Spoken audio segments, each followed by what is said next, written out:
will one day live in a nation where they will not be judged by the color of their skin, but by the content of their character. We're just going to start this off. Awesome. Introduce yourself and let us know, what do you do? My name's Cibiri, and I own a gym. Yeah, an awesome gym. Awesome gym, I think so. Biased, but yeah. CrossFit, yeah. That's right. What type Element of... CrossFit. Yeah. Tell us a little bit about the gym there, too. It's been going for about 12 years now, started in 2008. Basically just came from, I've always been into sports. I was never into working out. Yeah. So when I stopped playing sports and had to get a regular job, going to the gym and doing what typical people do is boring. Yeah, Did a CrossFit workout. I was like, this is really cool. It feels like a sports practice, feels like a basketball practice. Yeah. And then kind of got hooked, and nothing like that existed anywhere near me. So I was like, let me just try it. So I left my job, started the gym, and I guess the rest is history. Yeah, as they say. That's what's up. That's so cool. I had never really had much experience with CrossFit myself either, and that was the similar first experience. I was like, this is like a sport. Yeah. Like, there's so much to do. Like, I love CrossFit. It's like, I always call it an ADHD kid sport. Yeah. Like, there's just so much to do. Right. It's always changing. Yeah. It's great. Like, I love it for that. I want to talk today about, growing up interracial and, having a parent that might be black or white or Asian and black, being mixed in general. So, what is your mix? What do you identify as? I don't know. I just identify as me, I guess. Yeah. At that point, because my mix is I'm Slovakian, Italian, and Jamaican. Okay. A little bit of everything. Slovakian, Italian, Jamaican. Yeah, so my last name's Italian, but I grew up with a mom who's Slovakian, and then my dad was Jamaican. Growing up Italian, Slovakian, Jamaican, what type of cultural and traditional practices did that bring into your life? What does it mean to you to be Slovakian, Italian, Jamaican? Well, cultural practice, because I grew up with my mom who's Slovakian, and it was my grandfather that was Italian. So most of my cultural experiences were all Slovakian. From Christmas, the way we do dinner, I speak it, I read it, I write it. Amazing. All that kind of stuff. The family that I'm close with is all Slovakian, so that's kind of culturally, that's been the biggest, I guess, influence on me, outside of just, growing up in Canada. May I ask as well, so how was the dynamic with your dad then, in terms of his influence of your Jamaican culture, heritage growing up? Nothing at all. So what was that like? Was that something you wanted to know? A little bit. I remember being a kid and having people, Jamaican, how do you like this? Or they talk with an accent. I was like, I don't have any of these influences. So in that way, I didn't fit in, because I was like, I'm not, I don't feel any type of ways about it. I think it'd be cool to know more, but also wasn't. That's right. It's just a thing, and I know it's technically a part of me, but because I didn't grow up in it, I didn't have that same experience. Did you feel robbed of that at all, or were you a little bit? Yeah, you see, there's just a whole different, going a cookout in the summer for something or whatever, and I had friends that would invite me. I was like, damn, this seems like a pretty cool thing. That's not a European cultural thing. That's right. So it's just a different Black people thing. love to have barbecues and throw down, and just have chicken on the grill all night long. Yeah. All night. And I think the thing is that I like about, at least growing up here in Toronto, was that I did get to experience some of it, because I could totally see if I did not grow up in such a multicultural city. Yes. I might have never even experienced anything like that. That's key. We were actually talking about that in another episode, just the diversity that we have here in Toronto, and how we're still able to feel kind of left out of the mix of certain cultural practices, despite them all being right here and available for us. That's so true. And we still can feel that way. So I couldn't even imagine being, a mixed race person in another place that's not Toronto, pretty much. Where there just isn't, you don't have the opportunity to go and explore, right? That's right. Okay, so we hear the term identity all the time. I feel like that's a common thing. What's your identity? How do you identify? What's your mix? So when you hear the word identity, how do you define that? What is identity to you? I don't know. For me, it's so interesting that you asked that question, because I feel like for identity and whatever, to me, I feel even more unique than most. I think a lot of people will be like, oh, that's my culture here, or that's my culture there. For me, I just feel like I'm just like me, because I don't know anyone else that has the specific same mix as me. Yeah. And then when it comes to my views on stuff, I feel like I can empathize with not only both sides of, white and black mix, but I also feel like I can empathize with other cultures, because I've been on both sides of the fence, if you will. Yeah. I've been in situations where white people and black people have kind of marginalized me and be like, you're not one of us. Yeah, so you getting that feeling both ways and not having okay, those people don't like me, but this is like my home. Mm-hmm. And all of a sudden, like, depending on the situation, people just like pick and choose. It's like, oh, dang. So like, they just like, you know, I know it's not about me. Yeah. Right. But like, so now I feel like if I see that happening to someone else, then I'm like, okay, I can kind of I get where they're coming from and get what they're feeling. So much of that's like conditioning, right? As a kid, just what you grew up with, what's normalized for you. Even I guess some people's parents even kind of condemn them to step away from that. Mm-hmm. Like, you better be with somebody of the same race, you know? That's right. So those were never things that we heard growing up. You know, white mom, black dad, no one who's vouching for that, right? And it's crazy to think that like back, like now that's still an issue sometimes. I've been in situations where that's been an issue.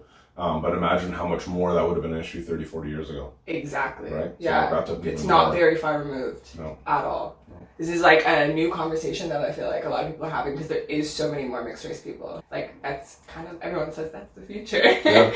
We'll see. All the invasion. How has being of this mixed race identity to the world affected your views on yourself? Like, how's it affected you in like directly? Just how people would label you, identify with you, or just want to constantly put, you know, all these names and... Yeah, the labels are weird. I remember always like I was into so many different kinds of music, and like depending on who you hang out with. Just one example, it'd be like, you're not supposed to like this kind of music. Yeah. Like, I like rock. Yeah. But I also like rap. Yeah. And people were like, whoa, like you need to like rap. And it's weird because like who you hang out with, they'd always see me as a minority, right? If I'm hanging out with a whole bunch of white people, they see me as black. If I hang out with a whole bunch of black people, they think I'm white. Yes. So like they would never they'd be like, oh, like you need to like, what do you mean you like this kind of music? I was like, I just like music. Like I also like old Johnny Cash. Like I just like music, right? And it's weird because I think some people try to like lump everything together with like, oh, if this is your race, then that means I know everything else about you. Exactly. What you listen to, what you're supposed to like, and what you're supposed to be like, and what you're supposed to, you know, what sports you're supposed to play, and the things you do as hobbies. Like, Oh, I've definitely had people make comments about the fact that I used to play hockey. Oh, that's strange. Yeah. I didn't know black people play hockey. And it's exactly that point. Oh, there's only like one of them in the NHL. Like, no, there's more. You just don't pay attention. You just don't know them. And not that it matters, but I think that's the thing is like, I think growing up mixed in terms of identity, it makes it more, I feel like I'm more intentional about trying to find out about a person as themselves as opposed to assume that I know about that person. So when it comes to identity, would you say you have one? Definitely have one, but I feel like I'm like unique, right? Like, and maybe this is just like how everyone thinks, but I feel like I'm different than most because I don't have like I don't fall back on someone else's. Identities can be fluid, I guess. I think they can be. That's how you feel. Depending on where you are. You have your like professional identity, right? Then you have your like you're hanging out with your friend's identity. There's different ones that you bring up, kind of like wearing hats, right? Like, different, and I don't think any of them are inauthentic, right? Just because you're one way at work when you're facing a customer doesn't mean that that's inauthentic when you're hanging out with your friends and you might be. That's just what you want to bring to that environment. Correct. And how you want to present yourself. Yeah. Right. As someone who identifies as Italian, Slovakian, and Jamaican, it's kind of like European versus black culture. Where do you position yourself when these topics come up? How do you view these situations? Where do you end up getting involved? Do you end up saying, I'm not going to get involved? I usually don't get involved. Yeah, you're like... Because I feel like it's tricky, right? Because real like, tricky. Mixed, but then like I'm first generation Canadian, right? Like my mom was an immigrant, came here with like 2 suitcases. Exactly. So I definitely identify with the immigrant side of things. You're bringing up like how she brought you up, She didn't get any like personal privilege, right? You definitely would have had like racial privilege, if you will. I've seen both sides of it, so to speak.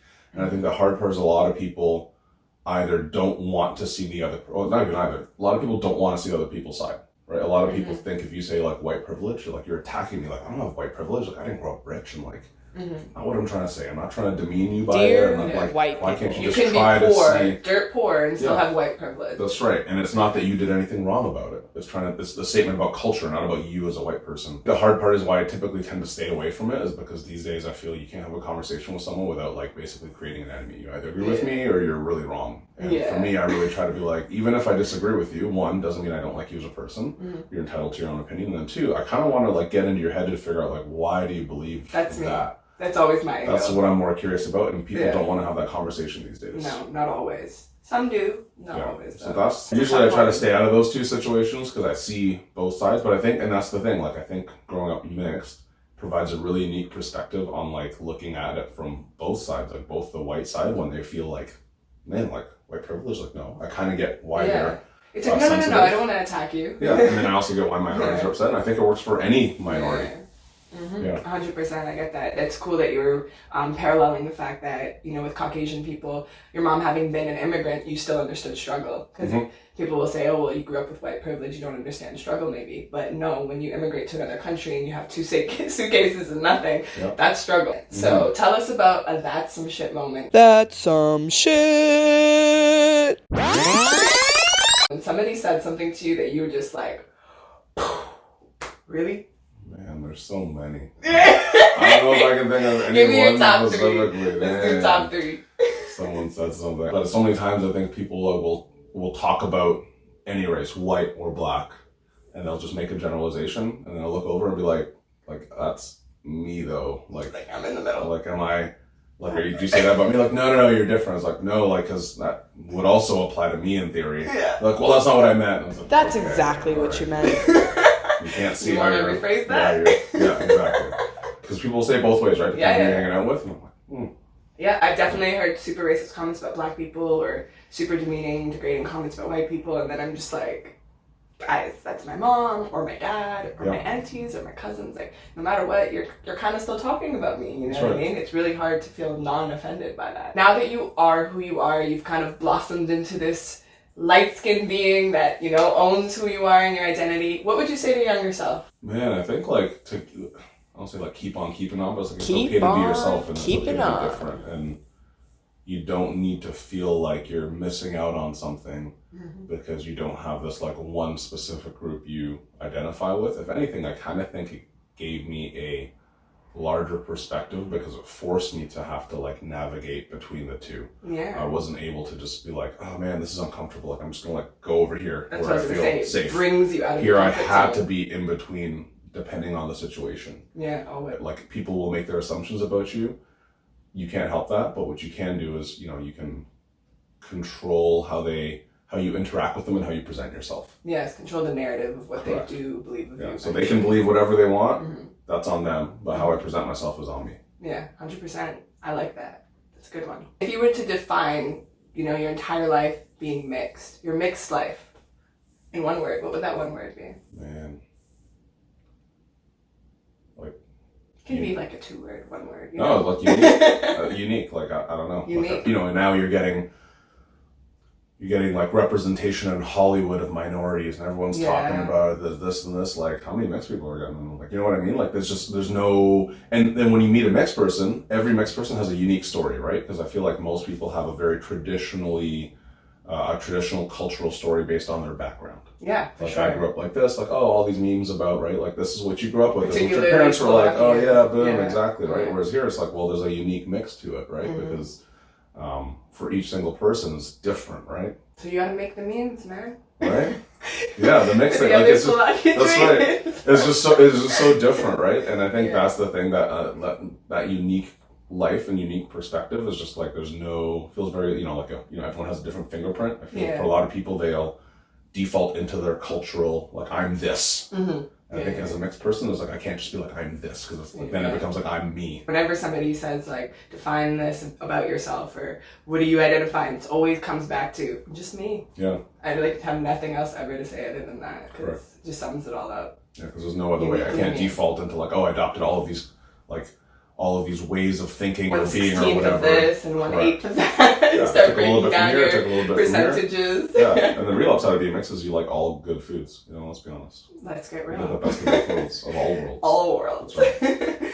All right, guys. Well, that's all for now. Don't forget to like, comment, and subscribe. And we're going to be back next week with another episode.